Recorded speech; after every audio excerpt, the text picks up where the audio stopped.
Bom, boa tarde a todos. Obrigado, Ricardo. Obrigado, Lucy, pelo apoio de sempre. Só lembrar que essa, como o Ricardo bem falou no começo, é a nossa 24ª edição aqui do Itaú Unibanco na PMEC. Esse evento é o 14º do ano. Para nós, a gente tem uma agenda dentro do compromisso que nós temos com toda a nossa base de acionistas de fazer uma rodada pelo Brasil inteiro. Essa é a nossa 14ª reunião e a gente ainda tem mais 2 programadas até o final do ano. Importante lembrá-los que esse nosso compromisso tem relação com a nossa base extensa de acionistas, base essa que cresceu quase 80% no último ano e meio. Hoje a gente está falando de mais de 215 mil acionistas individuais e mais de 1 milhão de acionistas indiretos do Itaú Unibanco. Então, eu queria aqui começar falando um pouco da agenda, e na minha agenda eu vou passar por 3 capítulos aqui. O primeiro deles, falar rapidamente sobre a mudança estrutural no sistema financeiro nacional. O segundo, falar sobre o banco, como é que a gente está preparado para enfrentar essa mudança. E, por último, falar de algo que o Roberto e o Pedro falaram agora no final, que é o nosso mantra, que é a criação de valor para o acionista. Nesse primeiro slide, falando do sistema financeiro brasileiro, o que eu queria chamar a atenção aqui é que a gente está passando por um momento, eu diria, em que as condições macro, é difícil olhar para trás e encontrar fundamentos tão sólidos. Vocês veem que, por um lado, a gente vê uma inflação super comportada, principalmente nos últimos 3 anos, e foi isso que permitiu... Perdão. Obrigado. É o vice-presidente de tecnologia.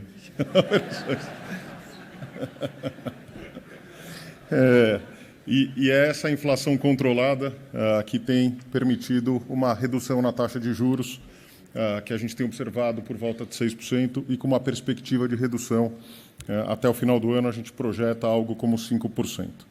Não só isso, a gente vê uma importante mudança e aprovações que foram feitas legislativas, desde a reforma da Previdência, que passou na Câmara e agora está em tramitação no Senado, a criação da TLP, a taxa de longo prazo, assim como a aprovação do cadastro positivo, que são elementos muito importantes para que a gente dê robustez ao sistema financeiro e crie as bases para o crescimento. E sem deixar de mencionar a agenda do Banco Central, a agenda do BC+, que é uma agenda muito relevante, que passa por inclusão, competitividade, transparência e, principalmente, educação financeira. Falando aqui de crédito e seguros no Brasil, o que eu queria mostrar aqui para vocês é a evolução e o potencial que a gente ainda enxerga nesses segmentos. Então, apesar do crédito total ter crescido, como vocês podem ver aí no gráfico à esquerda em cima, 157% numa janela de 2009 até 2019, estamos falando de 10 anos, a penetração do crédito em relação ao PIB no Brasil ainda é muito baixa quando comparada com alguns pares emergentes. Estou falando aqui de África do Sul e Chile, tipicamente, são países em que a gente vê uma penetração muito mais próxima de 80%, 90% do PIB. Então, claramente, aqui temos ainda uma grande oportunidade pela frente. Falando de crédito imobiliário, a gente vê um crescimento relevante ao longo dos últimos 10 anos. Como vocês podem observar, saiu de 2,6% de penetração em relação ao PIB, atingiu 9,4%. Mas também, quando a gente se compara com pares aqui comparáveis, a gente vê que a gente ainda está 1/3 da profundidade que esses mercados já desenvolveram, mostrando aqui que ainda temos uma grande oportunidade de penetração do crédito imobiliário no Brasil. E falando de receitas de seguro sobre PIB, teve um crescimento aqui um pouco mais modesto ao longo desses últimos anos, mas ainda assim abaixo do que a gente observa também em Chile e África do Sul, aqui, sem contar Estados Unidos, para dar um pouco de exemplos. Como é que a gente está se preparando diante dos riscos e oportunidades que a gente vê pela frente? Então, antes de mais nada, dizer que todo o nosso modelo ele está alicerçado em modelo de negócios universal, uma ampla base de clientes, capacidade tecnológica, disciplina na gestão de custos, apetite de risco, que foi comentado aqui agora há pouco, e a nossa forte capitalização e estrutura de liquidez.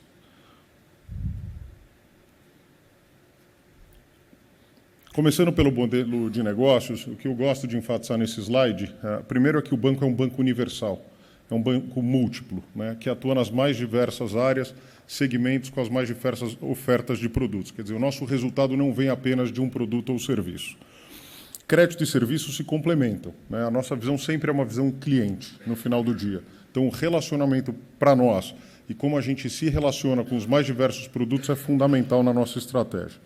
Se vocês olharem aqui no gráfico à esquerda, do nosso lucro líquido recorrente, 42% vem do crédito, ao passo que 52% vem de receita de serviços e seguros. Quando a gente vai para o gráfico da direita, e aí falando de criação de valor, o nosso modelo interno ele está absolutamente alinhado ao modelo de incentivos, isso desde a organização até o melhor interesse dos nossos acionistas. Então, criação de valor, como eu falei agora há pouco, de fato é um mantra e é assim que a gente alinha todos os incentivos dentro da organização.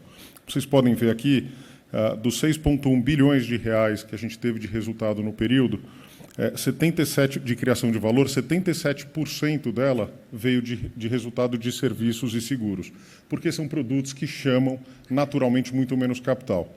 Mas o crédito, que historicamente ele dava custo de capital, ele praticamente empatava com o custo de capital, em função de um crescimento na margem e uma redução do nosso custo de capital ao longo dos últimos anos, a gente vem observando que o crédito passou a criar valor também na nossa operação.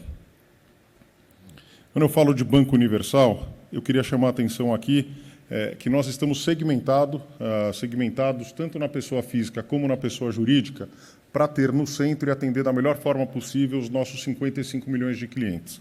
Então, é uma atuação que a gente faz em todos os segmentos. A gente tem na pessoa física, desde o varejo, passando pelo Uniclass, Personalité, terminando no Private Banking, e na pessoa jurídica a gente começa com micro, pequenas e médias empresas, passando pelo middle, corporate, large e ultra large, que é onde a gente se relaciona com as grandes corporações do país. Mas a gente não para só nos nossos canais bancários, né? A gente tem uma série de alianças e parcerias feitas aqui com varejistas nos mais diversos segmentos da nossa operação, e a gente vem mais e mais operando através de plataformas abertas, sempre tentando levar o melhor produto e serviço para o nosso cliente, nem que esses produtos não necessariamente precisam ser manufaturados pelo banco. Então, é assim que a gente está estruturado para atender os nossos 55 milhões de clientes. A gente opera em todos os nichos de produtos e serviços financeiros. Aqui a gente opera desde o consignado para a pessoa física até operações estruturadas para grandes empresas, passando por gestão de recursos, asset management, pela estrutura de private e uma série de outras alternativas que a gente tem à disposição dos nossos clientes. E tudo isso, mais uma vez, tendo os nossos 55 milhões de clientes no centro. Aqui eu queria ilustrar o desempenho em atividades diversas que a gente tem, tanto do lado do crédito como do lado dos investimentos. Então, olhando aqui o gráfico de cima, vocês vão ver que na pessoa física, olhando uma série de 2015 a 2019, a gente teve um crescimento na carteira de 19%. Quando a gente olha micro, pequenas empresas, a gente vê um crescimento de 11%. Acho que o mais importante aqui é olhar à direita a originação de crédito, como é que ela vem crescendo ao longo do tempo. Então, a gente vê que no segundo TRI de 2019 versus o segundo TRI de 2018, na pessoa física, a originação cresceu 14%, vindo de um ritmo mais acelerado, e a pessoa jurídica, que passou por períodos de menor crescimento, já demonstra aqui uma aceleração importante na originação. E, por outro lado, quando a gente olha a nossa estrutura de fundos de investimento, vocês podem ver aqui que de 2015 a 2019, nós crescemos 91% os volumes de recursos administrados pelo banco.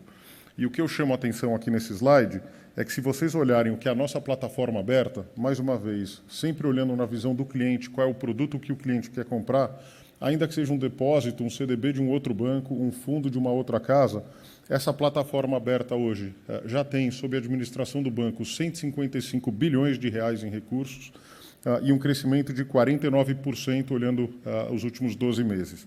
Isso se compara com o crescimento dos produtos tradicionais de 11%. Então, claramente, mais uma vez, posicionando o banco como um marketplace sempre focado no relacionamento e na melhor experiência dos nossos clientes. Falando agora de gestão de custos, quer dizer, acho que aqui é falar um pouco da nossa busca incansável pela eficiência, aumento de produtividade e capacidade competitiva, né? Custo é uma obrigação. Acho que nós temos aqui como obrigação ser um banco mais leve, mais produtivo, mais eficiente, para entregar, no final do dia, o melhor atendimento e serviço para o nosso cliente. Nesse sentido, olhando uma série longa, vocês vão ver que, pegando 10 anos aqui, a nossa variação média anual foi de 4,7%, o crescimento de custos na variação média anual. Isso se compara com uma inflação média anual nesse período de 5,8%, ou seja, 1,1 pontos percentuais abaixo do que foi a inflação. E quando a gente considera também a convenção coletiva de trabalho, que no fundo é o dissídio que incide sobre a nossa folha de pagamento, que tem sido, na média, foi 7,1 ao longo desse período. Então, isso acho que mostra como o banco vem trabalhando, não só do ponto de vista de discutir e questionar tudo o que a gente faz, também com uma transformação tecnológica relevante que vem permitindo a gente abrir espaço de forma importante em custos. Quando a gente pega uma base aqui de 2012 a 2019, numa base 100, nós já éramos mais eficientes que os nossos pares comparáveis, tá? E fazendo nessa base 100, vocês vão ver que nós melhoramos, o índice de eficiência aqui para cada real que a gente gera de receita, quanto custa e quanto eu tenho de despesa com crédito, com o custo do crédito, tá? Esse é um índice de eficiência ajustado ao risco. E vocês vão ver que, seja pela gestão do risco ou seja pela eficiência no custo, nós evoluímos 18% no período, enquanto os nossos pares comparáveis evoluíram apenas 11%. Então, mais uma vez, acho que esse tem sido um diferencial e está no nosso DNA ser bastante eficiente na gestão de custos. Não há acomodação, quer dizer, estamos em constante busca de oportunidades e redução de custos, como eu mencionei agora há pouco. Eu queria citar só alguns exemplos, né? Iniciativas internas.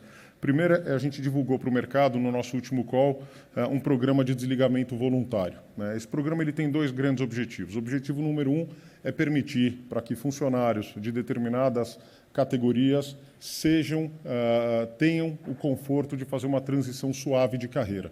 Então, isso foi feito para uma base de quase 7 mil funcionários elegíveis, e esse plano de demissão voluntária está em curso nesse momento.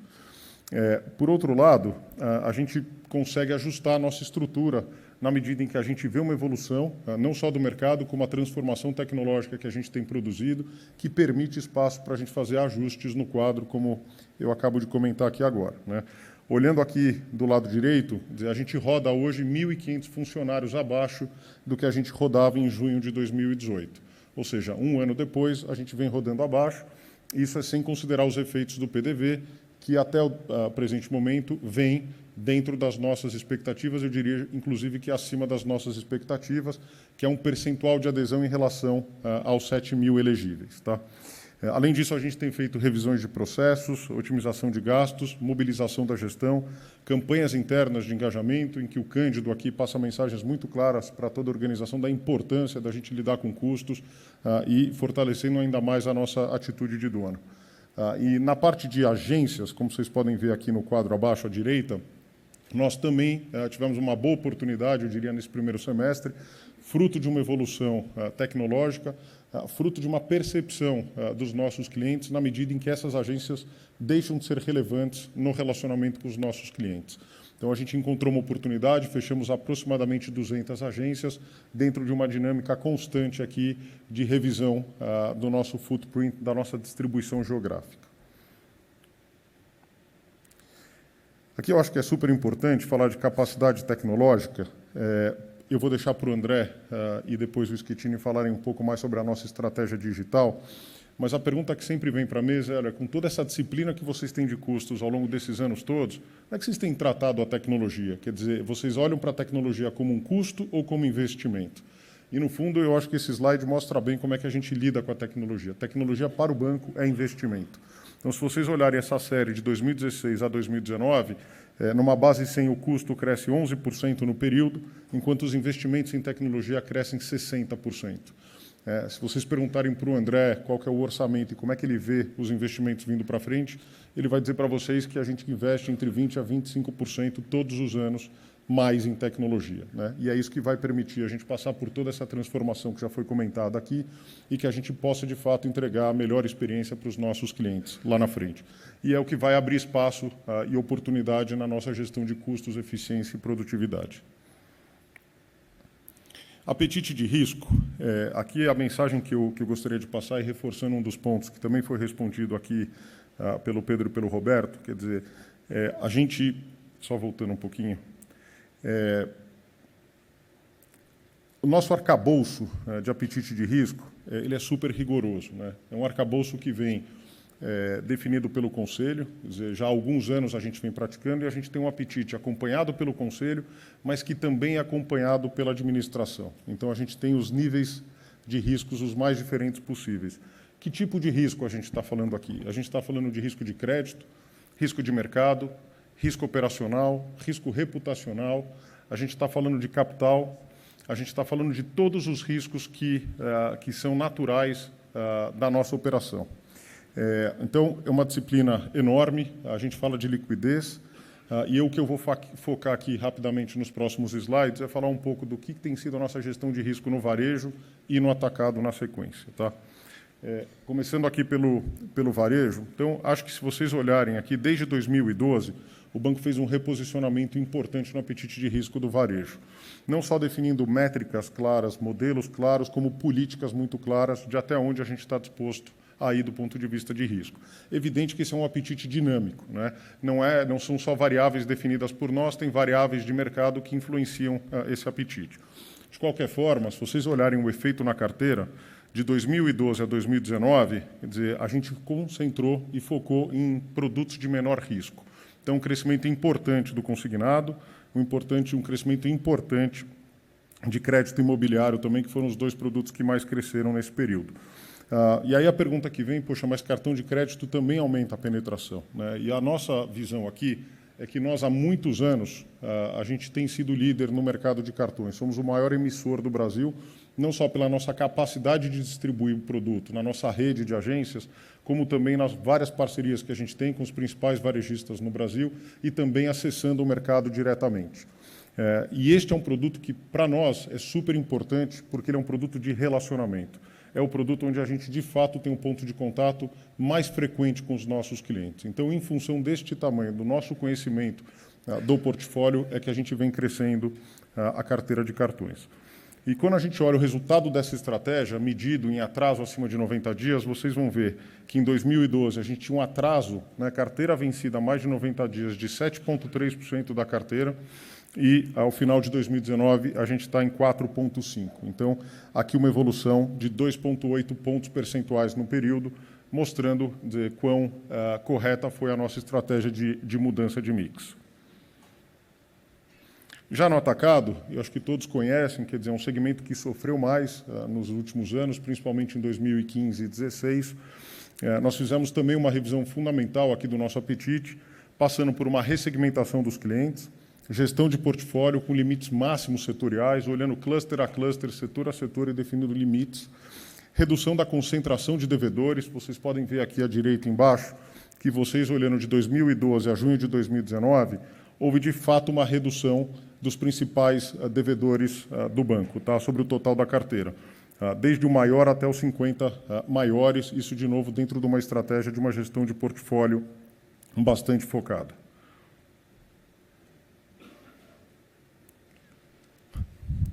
Vou falar de capital e liquidez. Tá?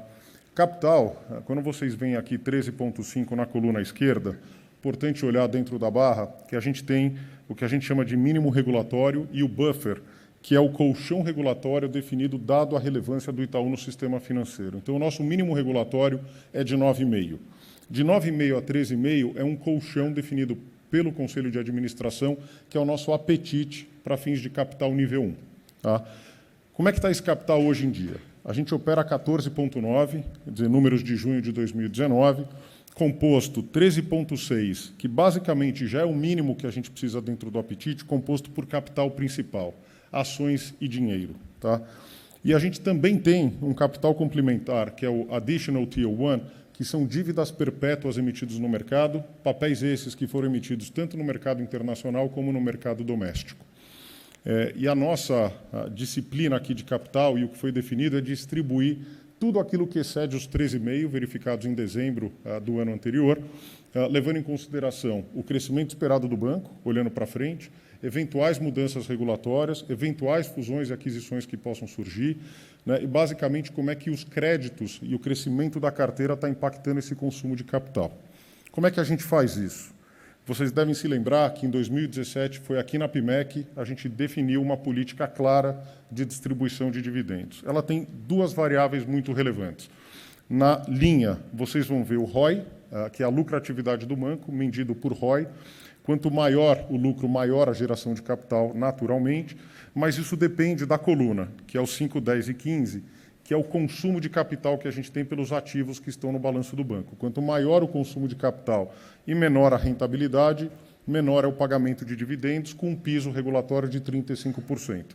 No extremo oposto, quanto maior a lucratividade do banco, nesse caso 25%, e o menor crescimento dos ativos ponderados por risco, que são afetados também pelo dólar, maior o nosso payout, né, o nosso pagamento de dividendo, que nesse caso poderia chegar a algo entre 85% e 90%.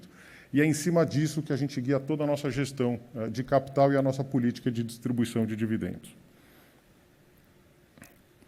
Falando de liquidez, aqui acho que são dois indicadores bem técnicos, mas acho que vale a pena só chamar a atenção. O da esquerda é o indicador de liquidez de curto prazo, que é o LCR, e esse indicador, a gente tem uma definição regulatória, são definidos aqui pelo nosso regulador, de 100% como piso, né? A gente vem operando, como vocês podem ver numa série mais longa aqui, sempre 60 pontos percentuais acima disso. Então, uma gestão de liquidez muito eficiente no balanço do banco.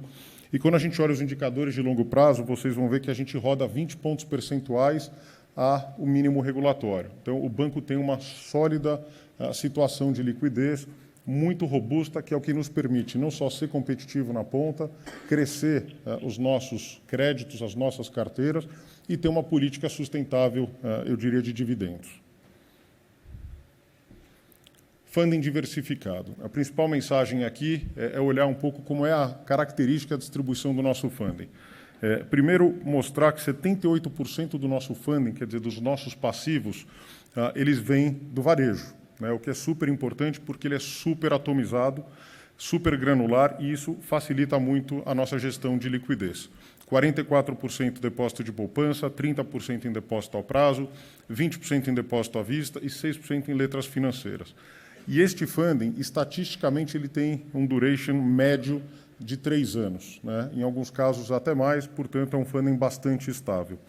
Quando a gente vai para o atacado, vocês vão ver que só 22% do nosso passivo vem do atacado, com um prazo médio de 1,8 anos. E falando em recursos captados logo abaixo, são os recursos captados para a tesouraria própria, tá? Não tem relação com os fundos de investimento que eu comentei agora há pouco. Esses recursos cresceram 4% ano contra ano. Por fim, e não menos importante, eu diria, voltando para o nosso mantra, criação de valor para o acionista, né? A gente tem um compromisso com a criação de valor, quer dizer, é assim que a gente tem todos os executivos do banco alinhados do ponto de vista de incentivos.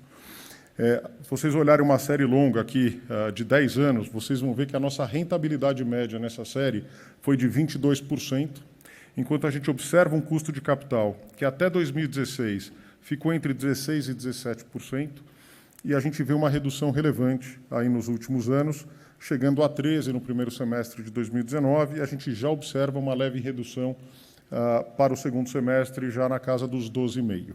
Né? É esta a diferença entre a rentabilidade e o custo de capital que se traduz em criação de valor.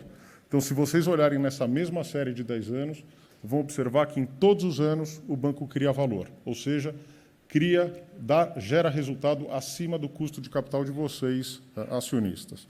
E se vocês olharem o primeiro semestre de 2019, vão observar que na série, considerando que é só um semestre, foi a maior criação de valor da série, e aqui fruto não só do aumento da rentabilidade observada, mas também pela redução no custo de capital. Então, foi a nossa melhor criação de valor da série.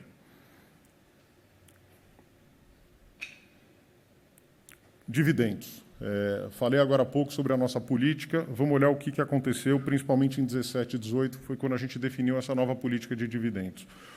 O banco teve um payout, quer dizer, quanto ele distribuiu do resultado recorrente, em 2017 foi 83%, e essa distribuição é feita na forma de dividendo, juros sobre capital próprio e recompra de ações. Se vocês olharem em 2018, a gente teve uma distribuição de 89,2%. Isso representa um dividend yield de 7,5% líquido de impostos, que, quando comparado, dizer, a taxa de juros atual de 6%, com perspectiva de redução, dá para ter uma ideia de quanto só o fluxo de dividendos gera de rentabilidade para o acionista do banco, sem contar com a valorização e ganho de capital no preço da ação. Então, para exemplificar um pouco, dado que o Pedro e o Roberto falaram aqui sobre os 10 anos da fusão, eu trouxe um gráfico aqui para mostrar para vocês como é que a nossa ação evoluiu ao longo desses 10 anos. Então, a linha laranja é quanto a ação rendeu ao longo dos 10 anos, considerando o investimento recebido, se ele tivesse sido reinvestido em ações do banco. E a linha cinza, logo abaixo, é a ação com o fluxo de dividendo real que foi pago sem reinvestimento. Vocês veem que, com reinvestimento ou sem, nós superamos todos os ativos benchmarks do mercado em 10 anos. A rentabilidade foi maior que o Ibovespa, foi maior que o dólar e foi maior que o CDI. E se vocês considerarem o reinvestimento dos dividendos, vão observar aqui que o banco rendeu. Quer dizer, quem tinha R$100 numa ação do Itaú Unibanco, 10 anos depois, tem o dobro do que teria se tivesse investido no CDI. Tá? Então, essa é uma satisfação aqui para vocês, e contando um pouco do que tem sido essa valorização ao longo dos últimos 10 anos. E quando a gente olha essa mesma série, só que agora a gente se compara aos nossos bancos comparáveis, eu diria a nossa concorrência, vocês vão ver que o laranja e o azul, as duas linhas de cima, somos nós com reinvestimento e os nossos concorrentes com investimento. Nós performamos na série muito melhor que os nossos concorrentes. E se vocês tirarem o dividendo da equação, vão ver que também na série a valorização da ação do banco também foi maior do que os nossos pares comparáveis aqui. Então, mais uma vez, reforçando o nosso compromisso com os nossos acionistas, vocês que estão aqui, sempre muito focado na criação de valor. Com isso, eu encerro aqui a minha apresentação. Queria